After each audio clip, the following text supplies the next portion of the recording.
ठाकुर जी को यदि प्रसन्न करना है तो एक बात का ध्यान रखिए,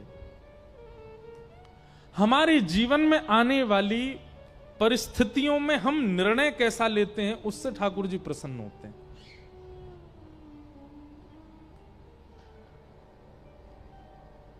परिस्थिति आई है,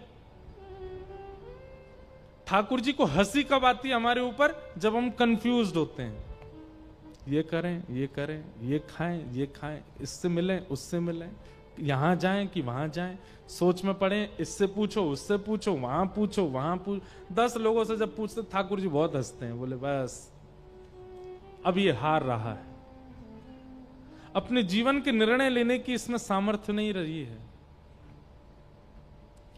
पर जब जीवन में कोई स्थिति आती है विचलित कर देने वाली, और आप निर्णय लेते हैं और निर्णय लेकर के उस कार्य पर चल पड़ते हैं, और वो निर्णय ऐसा नहीं होता, निर्णय कोई सामान्य नहीं होता, अद्भुत होता है, ठाकुर जी बहुत प्रसन्न होते हैं।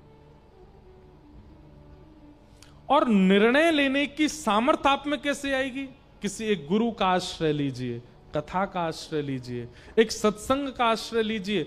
सत्संग, मैं कथाओं में कहा करता हूं, कथा भक्ति भागवत केवल इसलिए नहीं करनी है क्योंकि इससे भगवान मिलते हैं, नहीं, भगवान मिलना बहुत दूर की बात है, इसलिए करना है क्योंकि इससे आप एक अच्छे मानव बनते हो। निर्णयात्मिका बुद्धि,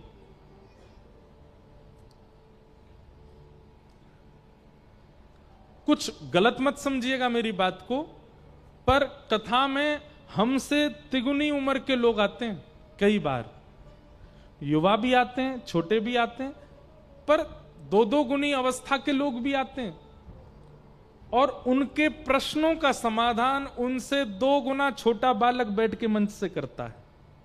कैसे? आपने हमसे ज्यादा जीवन देख लिया, आप हमसे 50 साल बड़े हैं, आप हमसे ज्यादा दुनिया देख चुके हैं, फिर हमारा उत्तर आपका निर्णय कैसे बन गया? केवल कथा, सत्संग। सत्संग जब जीवन में आता है तो 20 वर्ष का बालक, 18 वर्ष का बालक, 22 वर्ष का बालक, 15 वर्ष का बालक, 5 वर्ष का ध्रुव प्रहलाद भी ऐसा निर्णय लेता है कि पूरी दुनिया को प्रेरणा मिलती है। सत्संग आप लोग आज YouTube पर सुनते हैं कथा, Facebook पर सुनते हैं कथा, सोशल मीडिया पर सुनते हैं। क्यों सुनते हैं? कई बार पता है क्यों सुनी जाती है? क्योंकि इतनी भाग दौड़ में उसको सुनने से थोड़ी शांति मिल जाती है हमको। 1 मिनट की कथा, 2 मिनट की रील देख ली, शांति मिल गई हृदय को। पर वो शांति कांस्टेंट रहनी चाहिए चित्त में, 1-2 क्षण की शांति नहीं होनी चाहिए। मतलब पानी पीने के बाद में प्यास बुझनी चाहिए एक लंबे समय के लिए, लेकिन पानी पीते जा रहे हैं, प्यास बुझ ही नहीं रही है, पीते जा रहे हैं तो आप परेशान हो जाओगे। अभी स्थिति हमारी ऐसी है कि हम बार बार पानी पी रहे हैं और प्यास बुझ नहीं रही है।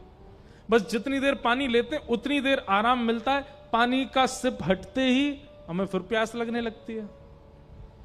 होना ऐसा चाहिए कि एक बार का जल पिए तो कम से कम अगले 2, 2.5, 3 घंटे के लिए आप उससे तृप्त रहो। सत्संग सुधा ऐसा होना चाहिए, कथा ऐसी होनी चाहिए। भुसावल में अभी कथा हुई है, ये सप्ताह कथा कम से कम अगले 7 वर्षों के लिए आपके लिए एक मतलब निर्णयात्मिका, एक ऊर्जावान, एक स्थिति लेकर के आपके चित्त में आवे, तब तो कथा सुनना आपका सार्थक है।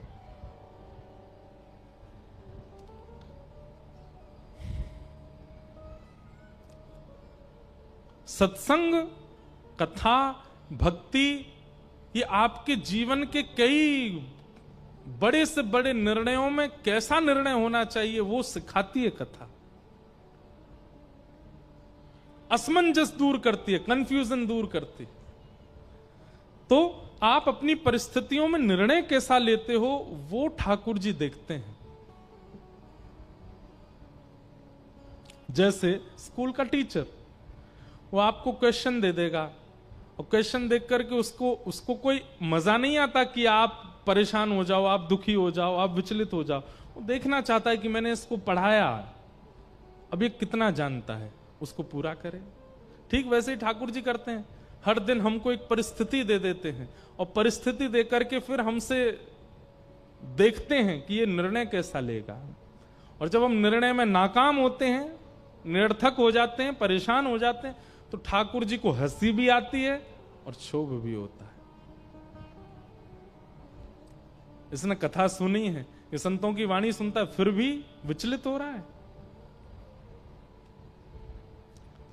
इसलिए निर्णय बहुत सोच समझ के लिया कीजिए अपने जीवन के, और हो सके तो सत्संग नित्य करके उन सत्संगों को अपने जीवन के निर्णयों में सार्थक करने का प्रयास कीजिए, जैसे द्रौपदी कर रही है। द्रौपदी के 5 बालक मरे हैं, बहुत गंभीर परिस्थिति है, लेकिन द्रौपदी निर्णय कैसा ले रही है? हत्यारे को छोड़ दो, इसको मारो मत। ठाकुर जी सचेत हो गए, ये कैसा निर्णय है? अपने बालकों के हत्यारे को जीवन दान दे रही है। और कारण जब पूछा गया तो द्रौपदी के कारण, कैसे कारण है? द्रौपदी कहती है मेरे 5 बालक जीवित होंगे इसको मारने से? नहीं होंगे, तो इसको क्यों मारना? दूसरी बात, ये भी एक मां का इकलौता बेटा है। मैं एक मां हूं, बालक मरने पर कितनी पीड़ा होती है इसका अनुभव मुझे हुआ है, और मैं नहीं चाहती कि वो अनुभव, वो पीड़ा किसी और मां को हो, इसलिए इसे मत मारो। कितनी बड़ी बात है। हमसे कोई पूछता है महाराज जी कैलाश मानसरोवर गए आप यात्रा पर? मैं गया तो नहीं हूं, लेकिन एक उदाहरण बता रहा हूं। आप कैलाश मानसरोवर गए यात्रा पर? हम भी जाने का मन बना रहे हैं। अब मैं जब गया था तो मैं बड़ी कठिनाइयां देख करके आया। 3 दिन तक भोजन नहीं मिला, रास्ते में बड़ी दिक्कतें हुई, सांस नहीं आई, ऑक्सीजन की दिक्कत हो गई, आदि आदि सब मुझे हुआ। अब मानव यदि होगा तो वो सब सत्य बताएगा, भाई अपना ध्यान रख के जाना, ऑक्सीजन लेके जाना, थोड़ा ऐसे करके जाना, ऐसे ध्यान रख के जाना। पर आजकल के लोग कैसे हैं पता है? खुद पीड़ा सह करके आए हैं तो दूसरे से क्या कहते, बहुत बढ़िया रास्ता है, ये सब मिथ्या बात है कि वहां ऑक्सीजन नहीं है। अरे महाराज ऐसी श्वास आती है कि यूं लगता है आहा बस यहीं जीवित रहें। भोजन हर 5 किलोमीटर में वैष्णव ढाबा मिलेगा, रोटी मिलेगी, सब्जी दाल, खूब खाने को चकाचक। चाइना और इंडिया के लोगों ने इतना बढ़िया व्यवस्था कर दी है। सामने वाले का कोई कहेगा ए तू तो मेरे साथ गया था, बहुत दिक्कत थी, ये क्या बोल रहा है? अरे उत्साहवर्धन कर रहा हूं ताकि जाए। उत्साहवर्धन नहीं कर रहा है, उसकी स्थिति क्या है? मैं जिन कांटों को चुबा करके आया हूं, तू भी तो अनुभव करके आ। कैसे हैं आजकल के लोग? ऐसे हैं।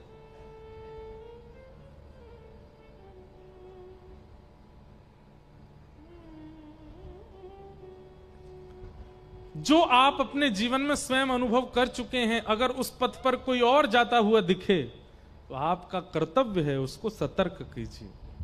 भाई करना ना करना तुम्हारी इच्छा है, पर मैं तुमको सावधान करूं। ये दुविधाएं मैंने देखी थी, तुम्हें भी मिल सकती। द्रौपदी क्या कहती है? मेरे 5 बालक मर गए, मुझे उस बात की पीड़ा है, पर मुझे यह भी पीड़ा है कि बालक मरने पर मां को कष्ट कितना होता है। वो कष्ट में किसी और मां को नहीं देखना चाहती, इसलिए इसको मत मारो। ठाकुर जी दूर खड़े थे, ताली बजाने लगे, नेत्रों से आंसू गिरने लगे ठाकुर जी के। वाह द्रौपदी, कहीं मेरी जैसी पीड़ा दूसरी मां को ना हो, इसलिए इसको मत मारो।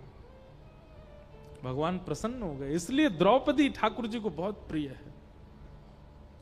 द्रौपदी से ठाकुर जी का बहुत स्नेह। भगवान अपने आप को कृष्ण कहते हैं, और द्रौपदी को कभी द्रौपदी कह करके नहीं बुलाते भगवान। ठाकुर जी जब जब द्रौपदी को बुलाते हैं तो ये कहते हैं कृष्णा इधर आओ, कृष्णा यहां बैठो। अपने नाम से ही बुलाते हैं, बस अपने नाम में आ की मात्रा आकार लगा करके द्रौपदी को बुलाते हैं। भगवान ने अपना नाम दिया है द्रौपदी को, केवल किससे? द्रौपदी की निर्णयात्मिका बुद्धि से। इसलिए निर्णय कैसा होना चाहिए जीवन का, इस सत्संग से सीखिए।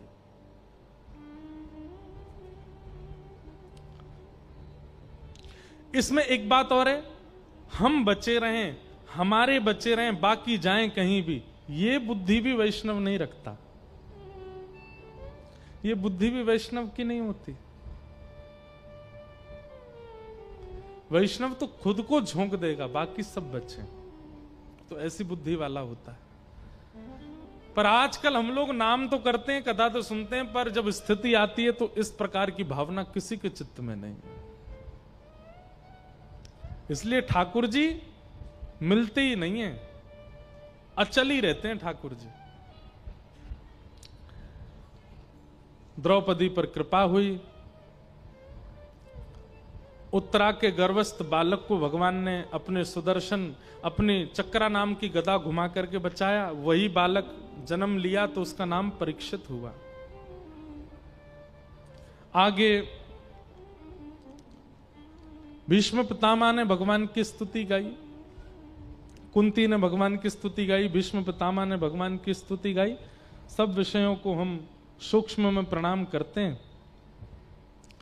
तत्पश्चात उस बालक ने जन्म लिया जिसकी भगवान ने गर्भ में जाके रक्षा की थी, और बालक का नाम हुआ परीक्षित।